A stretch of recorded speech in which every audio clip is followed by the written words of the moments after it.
warahmatullahi wabarakatuh. Waalaikumsalam warahmatullahi wabarakatuh. Perkenalkan, kami dari kelompok 8 yang beranggotakan 5 orang.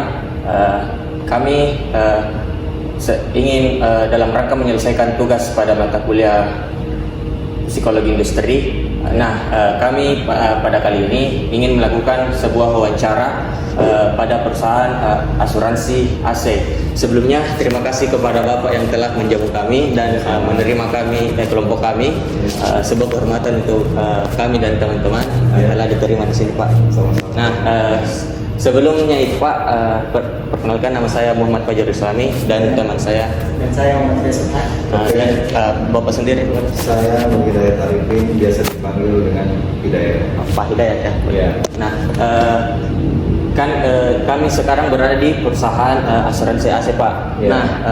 Sebelumnya kami bisa bertanya mengenai PT Asuransi AC ini bergerak di bidang apa, Pak? Ya. Jadi PT Asuransi AC Indonesia ini adalah perusahaan yang bergerak di bidang jasa perasuransian. Nah, kalau kita berbicara tentang asuransi, berarti kita berbicara tentang risiko.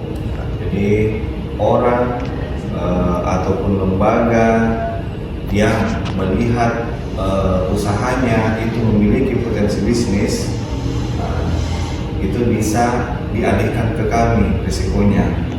Nah, ya kembali lagi ke konteks pengertian asuransi itu sendiri. Asuransi itu kan adalah pengalihan risiko. Nah, seperti itu deh. Baik Pak, terima kasih. Selanjutnya ada beberapa poin pertanyaan yang saya ingin tanyakan kepada Bapak. Ya. Yang pertama mengenai jabatan Bapak itu sendiri. Ya. Boleh dijelaskan, Pak? Kalau saya di sini bertugas atau diberi kewenangan jabatan sebagai deputy head. Deputy head, jadi deputy head bahasa istilah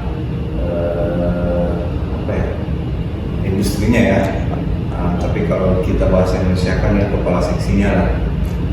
Seperti itu deh. Selanjutnya itu Pak, divisi dan departemennya, Pak. Ya, divisi departemen saya itu membawahi dua bidang atau dua teknis, dua aspek maksudnya, yaitu aspek pemasaran.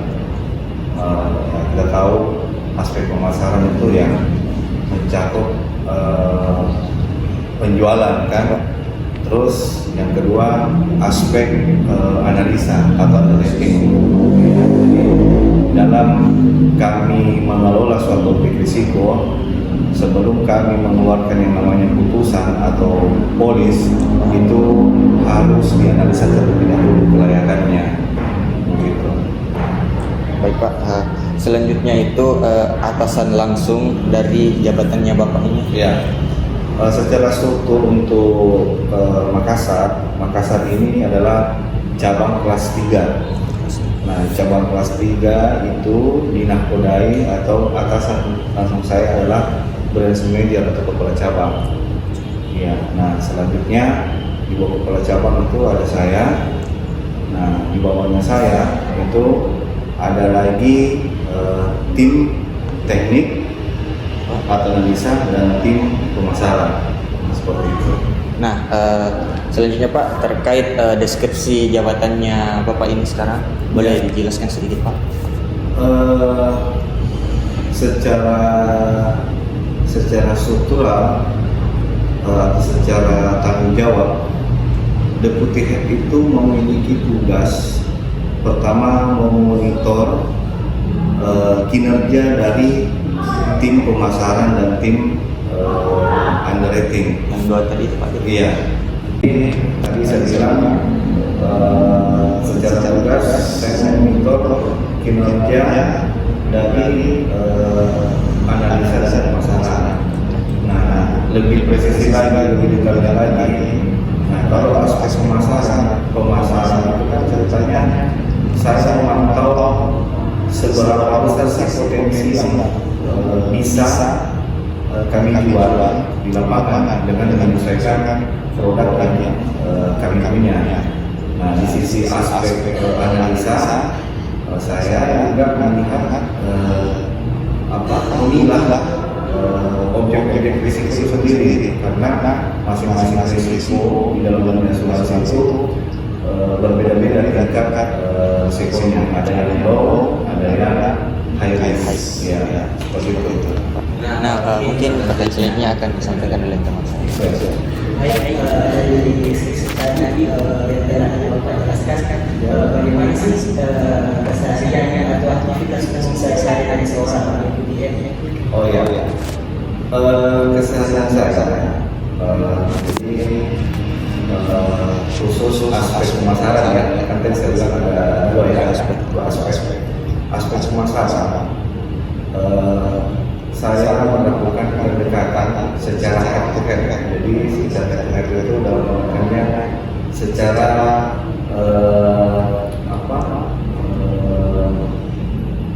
secara pemutus.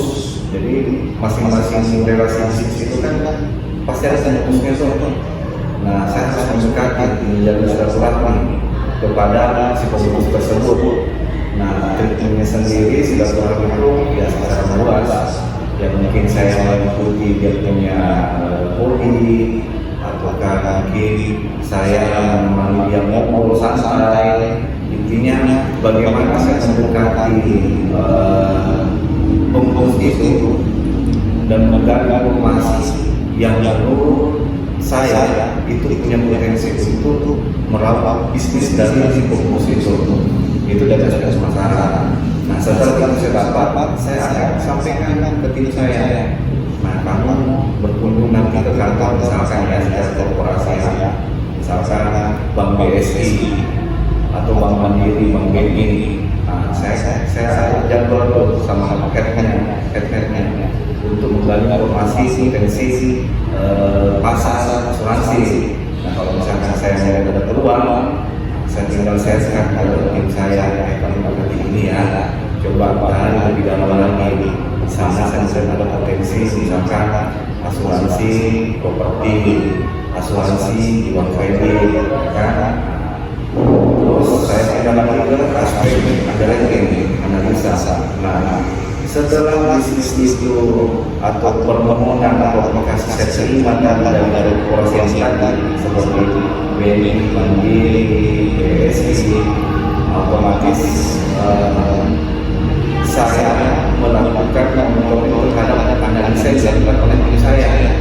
Nah, satu contoh misalkan kalau kita sama-sama tahu Bank BPD Sulsel, Bank BPD Sulsel itu kan punya produk asuransi kredit pegawai. Nah, asuransi kredit pegawai itu kan yang menjadi aduan adalah SK-nya. Nah, kalau misalkan di BPD ini diberi fasilitas kredit oleh BPD dengan catatan yang diberi fasilitas ini adalah pegawai, nah jiwa kreditnya itu kami yang cover. Jadi kalau misalkan di situ dan BPD ini meninggal, ya kan meninggal, nah otomatis kredit ini kan macet. Nah, disitulah fungsi kami untuk mengcover risiko tersebut. Nah, jadi itulah salah satu gambaran analisa risiko yang kami lakukan di perusahaan ini atau asuransi. Ya. Nah, selanjutnya Pak, bagaimana Bapak organisasi perusahaan sebagai salah satu pihak? Ya. Wewenang saya adalah sebelum polis itu dirilis keluar kepada tertangkap atau nasabah, saya wajib melakukan verifikasi. Nah, verifikasi itu otomatis sesuai dengan objek risiko yang akan saya create untuk menjadi sebuah polis. Nah, jadi kalau misalkan analisanya sudah jadi nih, nah di situ saya harus melakukan apakah ini dilakukan oleh tim saya, analisa kira-kira ini sudah benar atau ada yang ingin saya tambahkan. Kalau misalkan sudah benar, saya tinggal berapprove.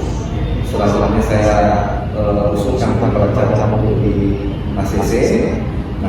misalnya masih ada yang kurang, nah selanjutnya saya menambahkan poin-poin catatan yang mungkin bisa menjadi bahan mitigasi. Karena tadi yang namanya bisnis asuransi kan sebenarnya kami bermain di risiko. Nah risiko itu harus dicatat sebesar apa sih risikonya. Nah itulah gunanya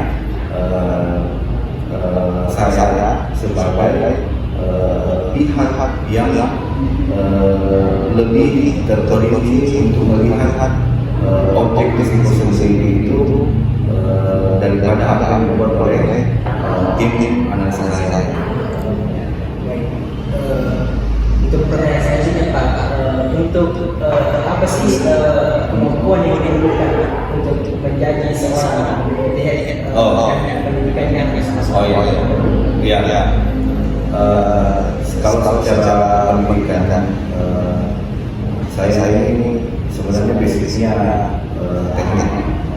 Cuman karena saya melanjutkan kuliah di bidang administrasi negara sosial, dan pada waktu itu memang lowongan atau tertentu di jurusan ini adalah salah satu pertimbangan adalah administrasi.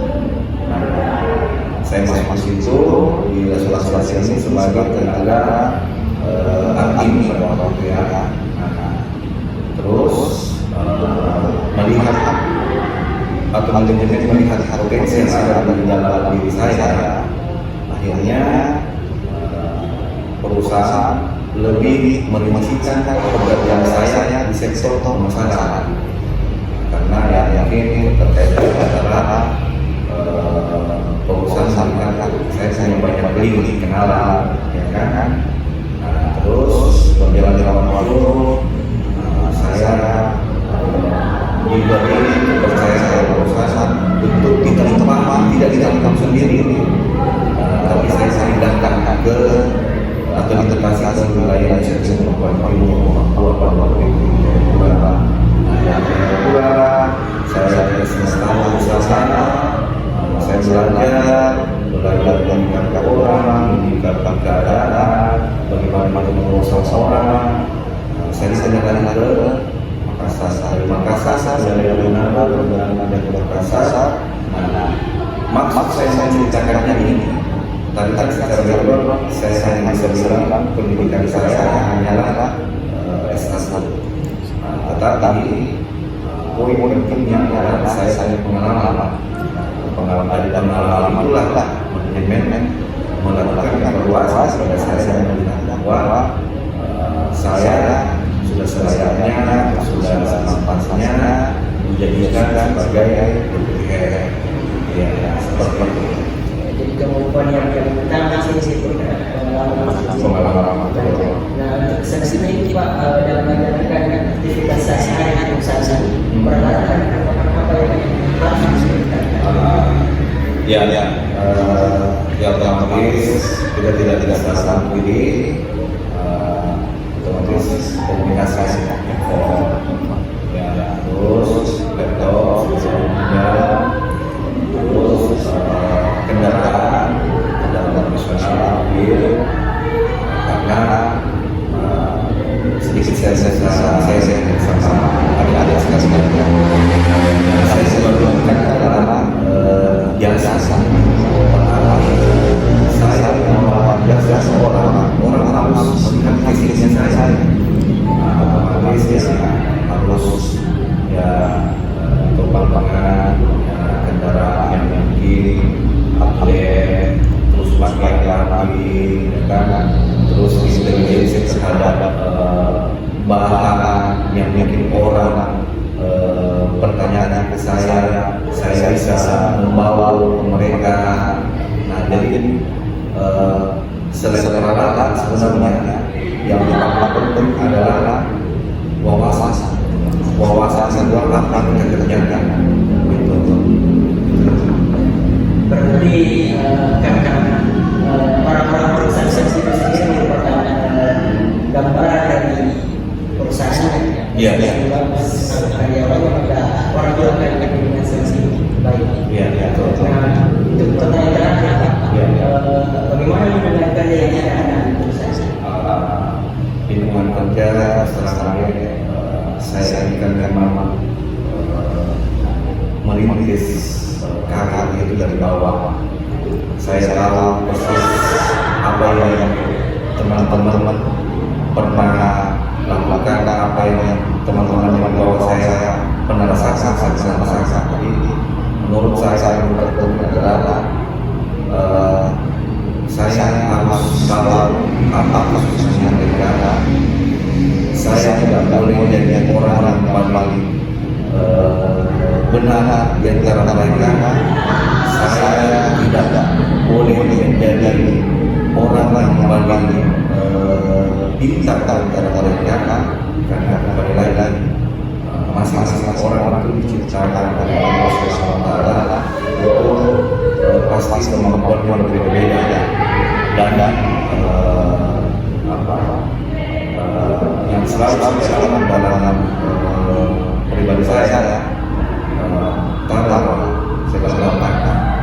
mungkin secara kata orang-orang saya semua, bahkan dalam pribadi saya kurang kekurangan itu otomatis saya harus dapatkan dari teman-teman atau orang yang ada di sekitar saya. Intinya lingkungan saya harus dapatkan semaksimal mungkin dengan teman-teman yang bersinggungan atau yang terlibat dalam urusan atau kerja saya. Itu sih saya. Baik Pak, terima kasih sebenarnya terakhir dari pertanyaan kita yang wawancara. Dan kami juga kami dari kelompok gerakan sangat terima kasih atas sosial yang diberikan kepada Bapak. Terima kasih Pak. Ya, sama-sama.